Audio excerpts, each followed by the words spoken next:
The story of the Americas begins long before Columbus, long before European ships crossed the Atlantic, and long before any empire claimed these lands. This is the story of how the Americas were truly colonized, a journey that spans ice ages, lost civilizations, and empires that rose and fell long before history books began. When the last ice age ended, massive sheets of ice covered much of the northern hemisphere. But somewhere between these frozen giants, a narrow land bridge, known today as Beringia, connected Siberia to Alaska. It wasn't just a bridge, it was a gateway for the first humans who would ever set foot in the Americas. These early peoples were not settlers in the modern sense. They were wanderers, following herds, chasing survival. Step by step, over generations, they crossed into a world no human had ever seen before. The moment they entered the continent, the map of human history began to change.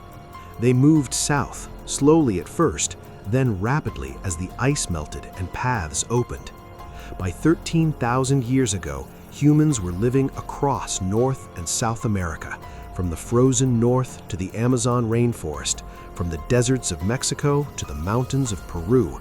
Civilizations were beginning to take shape. These early societies changed the land itself. They discovered farming, domesticated crops, and built the first permanent settlements.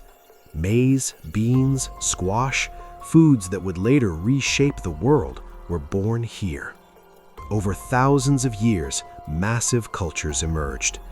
In North America, the mound-building societies built cities with astronomical alignments. In Mesoamerica, the Maya mastered writing, mathematics, and architecture. The Aztecs created Tenochtitlan, a city larger and cleaner than most European capitals. And in South America, the Inca built an empire connected by 24,000 miles of stone roads, all without wheels or horses.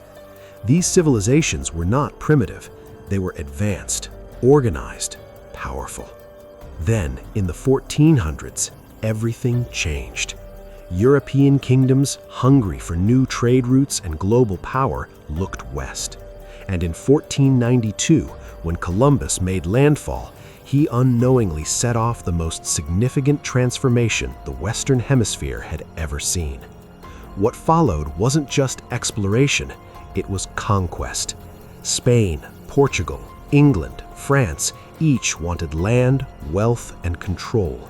And with steel weapons, gunpowder, and deadly new diseases, they reshaped entire continents. In the Caribbean, whole populations were wiped out within decades.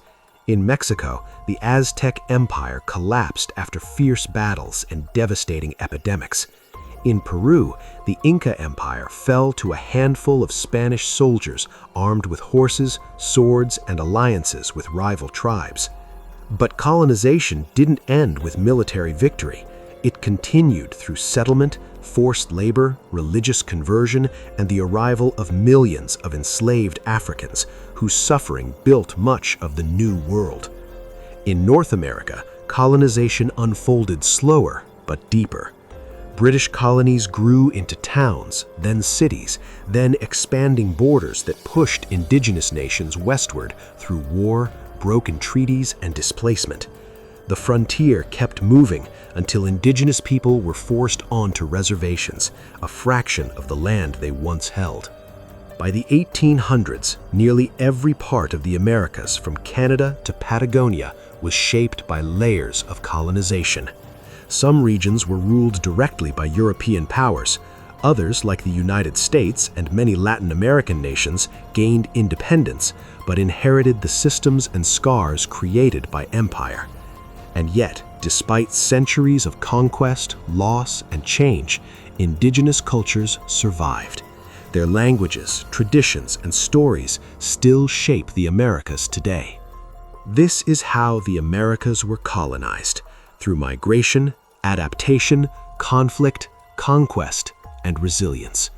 It is a story of how continents transform and how people endure. If you found this journey through history fascinating, make sure to subscribe to Lost Chapters, because the next untold chapter is just around the corner.